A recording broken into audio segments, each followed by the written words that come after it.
Arisu has everything money can buy, yet his life is hollow and lonely, and his only comfort is a mysterious late-night school radio show hosted by a girl called Apollo until one night she vanishes without a trace. Unable to let go, Arisu sets out to find her. The story begins at Furin High School, which has recently changed from an all-boys school into a co-ed institution. The homeroom teacher nervously announces the change, admitting that the transition may be awkward at first, but expressing hope that everyone will learn to get along. Suddenly, Arisu stands up. He bluntly points out the awkward pauses the teacher is taking and demands that the announcement be redone properly, shocking all. Regaining his composure, the teacher deflects the moment and tells Arisu to introduce himself first. Seizing the opportunity without hesitation, Arisu proudly announces himself as the heir to the powerful Yamabuki group, declaring that he is a man destined to carry Japan into the future, boasting with exaggerated confidence that he is already 99% perfect and that, in order to reach absolute perfection, he needs all the girls in the class to tell him they love him. Later, several boys corner Arisu and accuse him of driving away all the girls with his outrageous behavior, but he remains completely unfazed and calmly responds that adversity is what builds character. At that moment, a girl approaches him and frankly admits that she knows the Yamabuki group is extremely wealthy, and that, because of that, she wants to become his girlfriend, prompting Arisu to stand, ask her to whisper something into his ear, and then casually dismiss her after listening, excusing himself under the pretense of going to the restroom. Arisu wanders from classroom to classroom, hoping to finally encounter the girl he seeks. But after failing yet again, he recalls his bleak past when his only reason to keep living is a late-night radio show hosted by a girl who calls herself Apollo. Every night he listens to her voice, imagining an ideal love story unfolding between them, until suddenly a girl sneaks up behind him in the present and whispers, "I love you," into his ear, causing his body to react instinctively. Shocked, Arisu demands to know who she is, but the girl only teasingly reminds him that break time is almost over, and that he never actually went to the restroom, leaving him standing there in confusion. Later, in the cafeteria, Arisu finds himself unable to stop thinking about the girl, whose voice sounds eerily similar to Apollo's, though he convinces himself that he cannot be certain because she caught him at an unfortunate moment. Just then, a girl's voice echoes through the school intercom, and the instant Arisu hears it, he bolts toward the broadcasting room. As he runs, memories of Apollo flood his mind, and he wonders if she might be closer than he ever imagined, recalling how he is once her only listener, how they speak regularly through her show, Midnight Heart Tune, and how close they become, despite never meeting. She often talks about her desire to attend an all-girls school, and after her sudden disappearance from the internet, Arisu gathers every detail from their conversations, realizes she is the same age as him, and deduces that she wants to attend an all-girls school near the ocean, which leads him to discover that only Furin fits those conditions and ultimately enroll there in hopes of getting closer to her. Standing before the broadcasting room door in the present, Arisu takes a deep breath, fully convinced that Apollo is waiting for him on the other side, and that meeting her will finally make him feel whole again. Instead, when he opens the door, he is greeted by 4 girls, forcing him to quickly compose himself, as he explains that he wants to ask them something, only to be immediately scolded for barging in without warning. He apologizes at once, but his gaze lingers on the girls as he notices that each of their voices bears a resemblance to Apollo's, leaving him stunned. One of them, Rika, casually asks if he is also aiming to go professional, which only confuses Arisu further, until Nene snaps at him for being clueless. Finally, Iko explains that they are members of the broadcasting club, all of whom aspire to build careers using their voices. While Shinobu reveals her ambition to become a news announcer, Iko declares her goal of becoming a VTuber. Nene announces her dream of becoming a voice actress, and Rika states that she wants to be a singer, leaving Arisu standing there as he takes in the unexpected complication before him. Jokingly, Shinobu mentions that she has already heard rumors about the strange classroom speech of Arisu in which he demands a lover, and before he can properly explain himself, Nene suddenly lashes out physically, calling him a complete creep and a degenerate while openly accusing him of having disgusting intentions. Deeply offended, Arisu sharply clarifies that he is not acting out of lust or obsession, and that he is simply searching for someone important to him. But his words are immediately misunderstood when Iko pulls up her VTuber character on a screen and assumes he must have come to see her specifically. But when Arisu firmly denies this, Rika steps forward and assumes instead that he is there for her, which only increases his irritation as he finally raises his voice and states clearly that he has no ulterior motives toward any of them, and that all he wants is to find Apollo. The girls exchange confused looks and ask what an Apollo even is, which shocks Arisu deeply because he is completely convinced that Apollo must be one of them. Then, it suddenly occurs to Arisu that Apollo may be deliberately hiding her identity, causing him to regret mentioning her so directly, and decide that he will have better opportunities to investigate later without drawing suspicion. He turns to leave, but the girls coldly stop him and tell him never to show his face in the broadcasting club again, because outsiders are not allowed, which triggers a memory of Apollo telling him that she wants to pursue a career using her voice. Acting quickly, Arisu proposes a deal, offering to provide them with new, high-end equipment that will drastically improve their sound quality if they allow him to remain in the club. Finding the offer impossible to refuse, the girls agree, and to show their gratitude, they collectively lean in and whisper, "I love you," into his ear. Those words send Arisu spiraling as they remind him of the moment when he once confessed his feelings to Apollo, and the memory overwhelms him enough that he panics and rushes out of the room.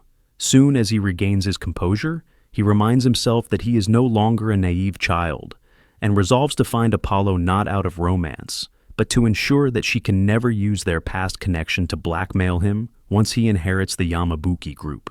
The following day, Arisu decides to carefully observe the broadcasting club members and gather detailed notes on each of them. And when he enters the club room early in the morning, he finds only Shinobu, who explains that she arrives ahead of everyone else to practice because she tends to make mistakes during broadcasts.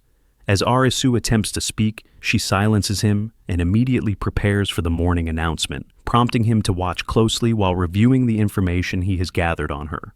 Shinobu is a flawless student on paper, serving as vice president of the student council and admired by nearly everyone at school, and just hearing her calm, refined voice causes Arisu to briefly believe that she might truly be perfect, until she suddenly becomes tongue-tied on air and stumbles over her words. The mistake frustrates Arisu so much that he scolds her without realizing the microphone is still live, unintentionally broadcasting his criticism to the entire school.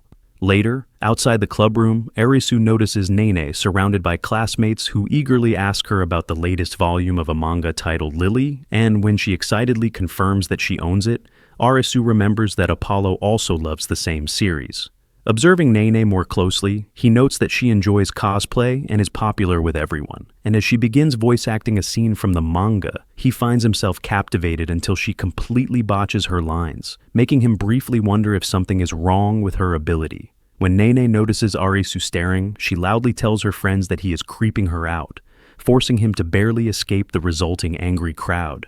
At that point, Arisu finally realizes the core issue behind his failure to identify Apollo, understanding that he has only ever heard her voice through a phone, which naturally distorts how it truly sounds. That distortion explains why matching her real voice has been so difficult. Suddenly, Iko sneaks up behind him and startles him so badly that he falls down the stairs, and while shaken, he recalls the information he has collected about her, noting that she serves as the club's technical support and boasts a massive following within the otaku community. When Arisu asks why she is there, Iko casually explains that it is time for her daily stream, quickly setting up her tablet and running a brief 5-second broadcast, which irritates him deeply. Arisu criticizes her lack of dedication and seriousness, but Iko casually counters that her fans do not care about such things. And unwilling to waste energy arguing, Arisu leaves while concluding that everyone in the broadcasting club lacks true commitment, unlike Apollo, who is genuinely determined to pursue a career through her voice. Because of that determination, Arisu once promised himself that he will someday learn proper voice support techniques so that he can help her achieve her dream. Later that day, Shinobu goes live again and performs poorly as usual, and without thinking, Arisu hijacks the microphone and announces that he has had enough of the broadcasting club's mediocrity, declaring that he intends to force everyone to improve. Before he can say anything further, the girls physically throw him out of the club room. Moments later, Arisu receives a notification that leaves him breathless. For the first time in years, Apollo goes live. She admits she cannot reveal her identity, but confesses that she loves him alone, and her voice is clearly coming from the broadcasting room. Arisu keeps wondering why Apollo would be inside the room and still refuse to meet him. For a second, he considers barging back in and demanding to know which of the four girls is the mysterious singer, but he stops himself, deciding that if Apollo wants to stay hidden, he will not act like a desperate creep and force the issue. Instead, he swears to uncover the truth one day, and, until that glorious revelation, he will grind like a maniac to help all four girls achieve their dreams. From the very next morning, he turns into an over-enthusiastic boot camp commander. He drags the girls out for training, preaching that a fit body sharpens the voice. The girls think 6 in the morning is an ungodly hour, especially Iko, whose only real ambition at that moment is inhaling ice cream instead of jogging. Arisu, however, runs backward like some show-off superhero and still moves faster than everyone else. After what feels like a marathon, he declares the session a simple warm-up. Nene snaps that they have known him for only a day and nobody appointed him coach, but Arisu, dripping with arrogance, announces that perfection runs in his veins and therefore only he is worthy of the role. Shinobu tries to calm the rebellion, admitting that the guy might be annoying, but at least he is genuinely trying to help. Otherwise, none of them would have shown up. Rika fires back that each girl has a different dream and wonders how this self-proclaimed genius can judge such separate paths. Arisu doubles down, claiming there is no task on Earth he cannot conquer, though he decides that breakfast is more important than arguing. The girls refuse to eat while soaked in sweat, so after showers and fresh clothes, they meet at a restaurant where Arisu hands each of them a notebook stuffed with plans. Iko receives instructions for auditioning at a VTuber agency. Shinobu gets a course outline for becoming a better anchor, and poor Nene is buried under an entire mountain of books to prepare for the level 3 kanji exam. And as for Rika, her mission is to write her own songs, perform on the streets, and sell 50 CDs to build her confidence. She is anything but thrilled and asks whether Arisu has ever even touched an instrument. He proudly admits he has never played a single one, only whistled now and then. Rika explodes, saying a clueless amateur has no right to lecture her about music, but Arisu ignores the meltdown and lectures her about chasing dreams instead of rotting in comfort. When she asks whether he ever gets nervous, he boasts that the Yamabuki family dictionary contains no such word. Rika calls him a massive liar and storms off, leaving Arisu blinking like an abandoned puppy. Nene explains that Rika is genuinely talented at singing and writing lyrics, and having a music-ignorant boy judge her wounds her pride. Shinobu defends Arisu, yet the damage is done. The realization hits him like a truck that Rika thinks he is incapable of learning music. Determined to prove otherwise, he decides to attend her mini-concert at school, which she performs every Wednesday, though she usually avoids her own songs.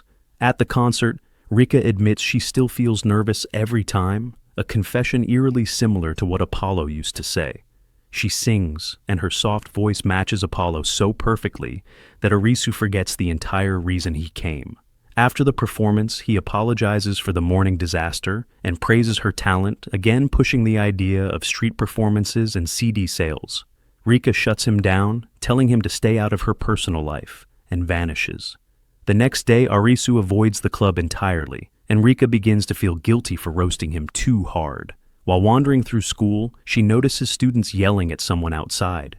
To her shock, it is Arisu, clumsily attempting to play guitar in public. She can see from his battered fingers that he practiced all night. She moves beside him to settle the crowd, and they play together.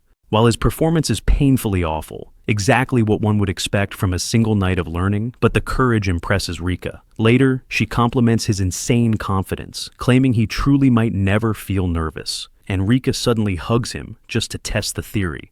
This time, the fearless warrior actually gets nervous, exposing his bluff. Meanwhile, Nene has become mysteriously busy. Arisu nags her about kanji practice, but she keeps escaping with lame excuses. Shinobu notices the change and points out that whenever Nene lies, her ears turn red, meaning she is not annoyed with Arisu, but simply terrible at asking for help.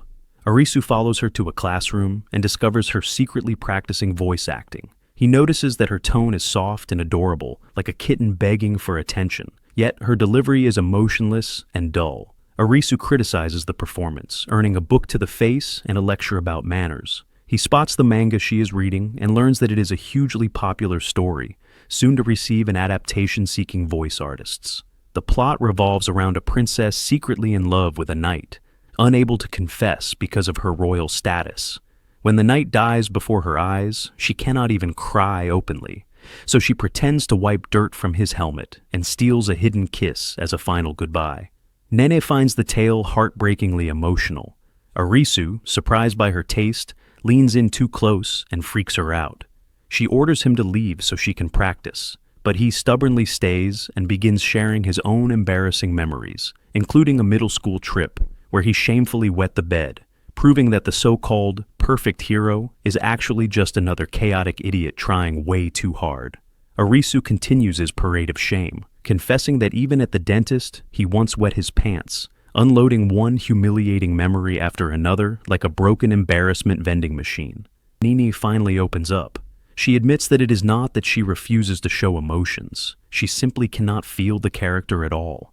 The manga heroine is in love. Without those real feelings, she believes her voice acting will always sound fake.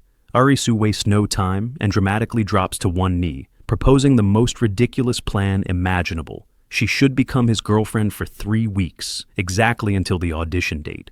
Nene stares at him like he has escaped from a mental hospital. He explains the strategy with full seriousness. For 3 weeks they will live like the manga couple. He will act as the loyal soldier and she as the delicate princess. Through this fake romance, she will awaken genuine emotions and deliver perfect acting. Nene initially declares she would rather die, but Arisu reminds her that this is for her dream, not his. And since the manga is her favorite, she reluctantly agrees. From that day, the two begin performing love in broad daylight, and the entire school loses its mind. Students gossip about how a princess could fall for a random soldier, mirroring the manga storyline. Arisu and Nene hold hands, stroll around like real lovers, and reenact scene after scene from the book. He lifts her into his arms, copies iconic panels, and basically turns school life into a live-action cringe festival. Nene realizes with horror that the final chapter of the manga ends with a kiss, meaning she might actually have to lock lips with this lunatic after 3 weeks. Days pass as they complete every ridiculous task from the story, boating together, dramatic embraces, endless cheesy dialogues. Finally, the last day arrives, the moment of the legendary kiss.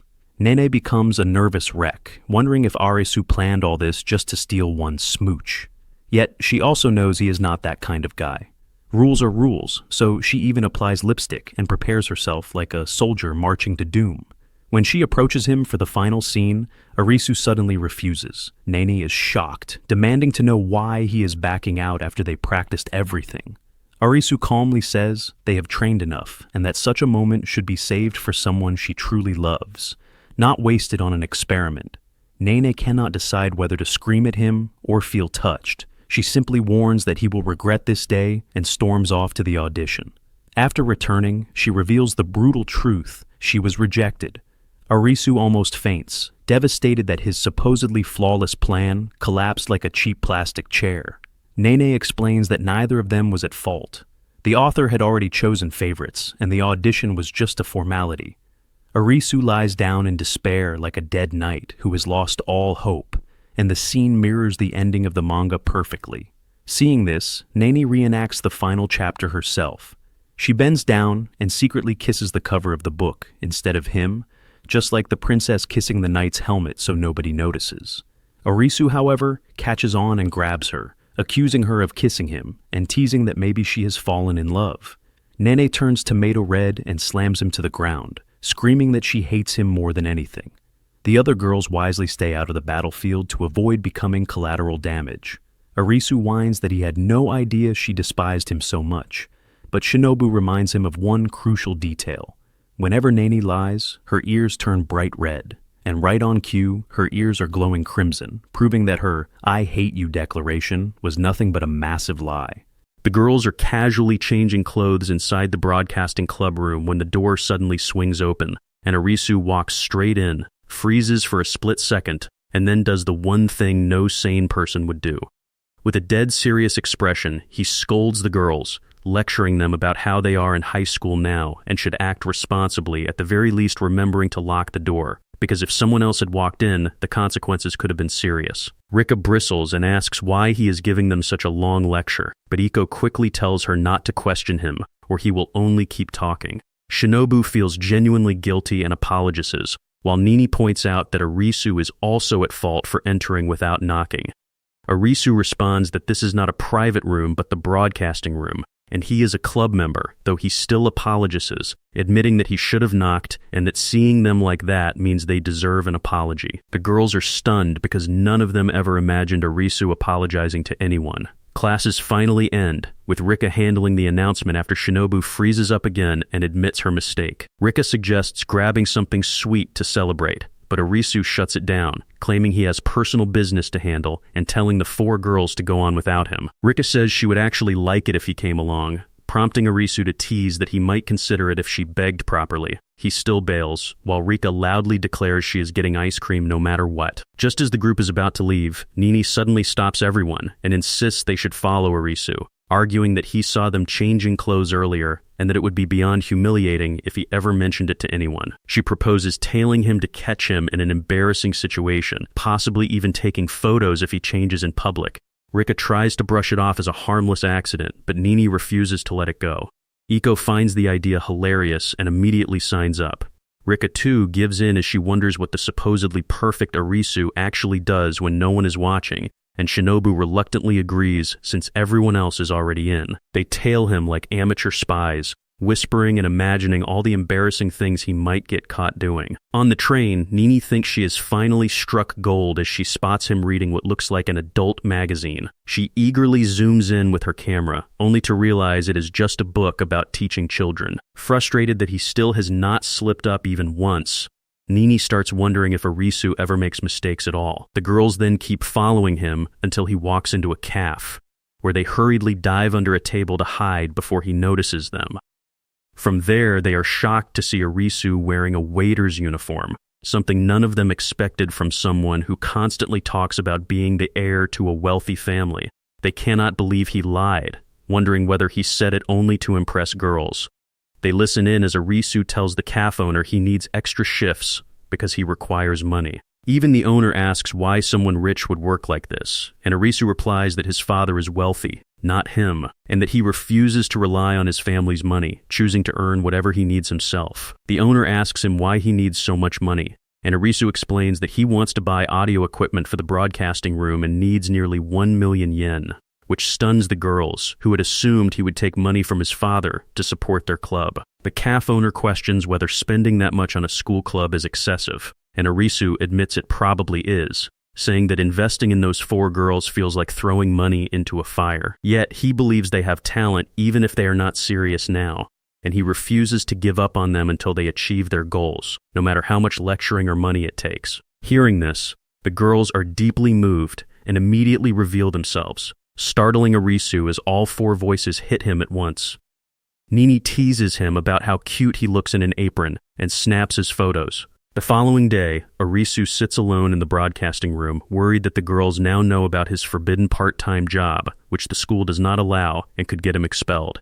Iko suddenly enters, and when Arisu bluntly asks if she is there to blackmail him, she denies it, saying that since she knows his secret, she wants to share one of her own. She locks the door and explains that she has been a VTuber for a long time but feels completely stuck, with her subscriber count no longer increasing.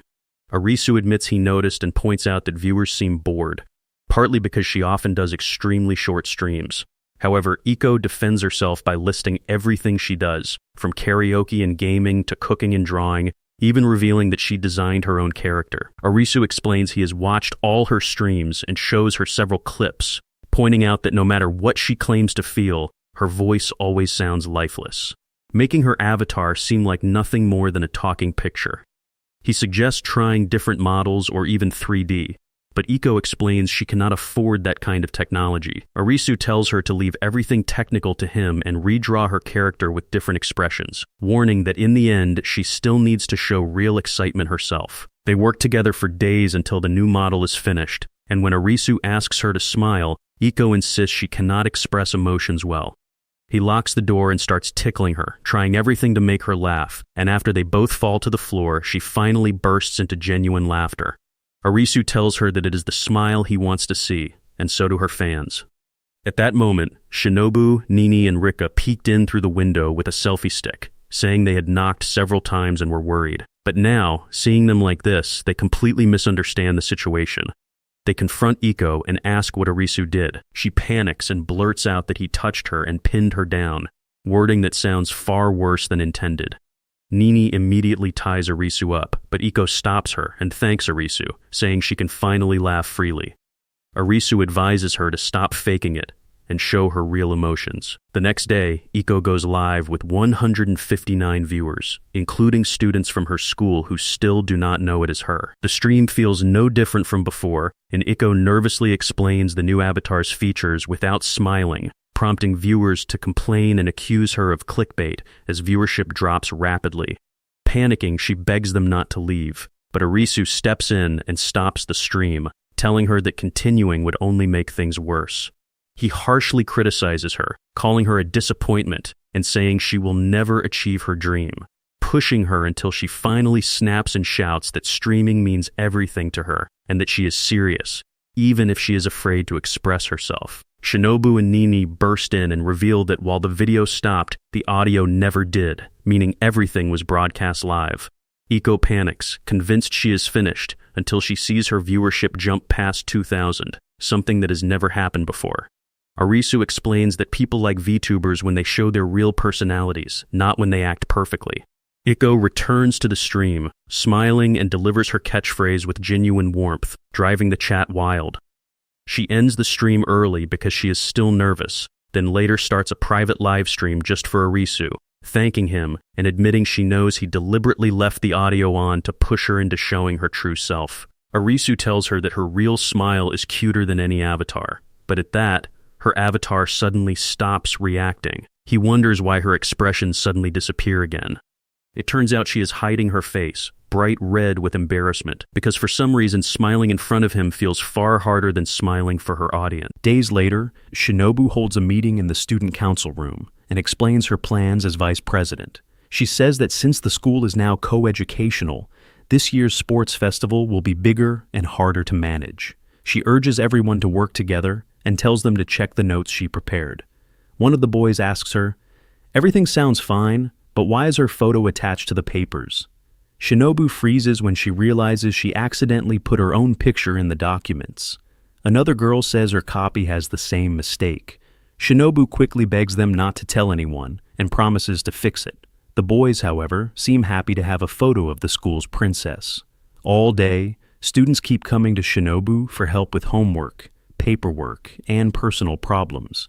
And she keeps helping everyone without saying no, and people start to rely on her even more. Later, in the broadcasting room, Shinobu explains what needs to be done for the sports festival: announcements, live commentary, score updates, and more. Rika suggests splitting the work and asks who will do what, including writing the scripts.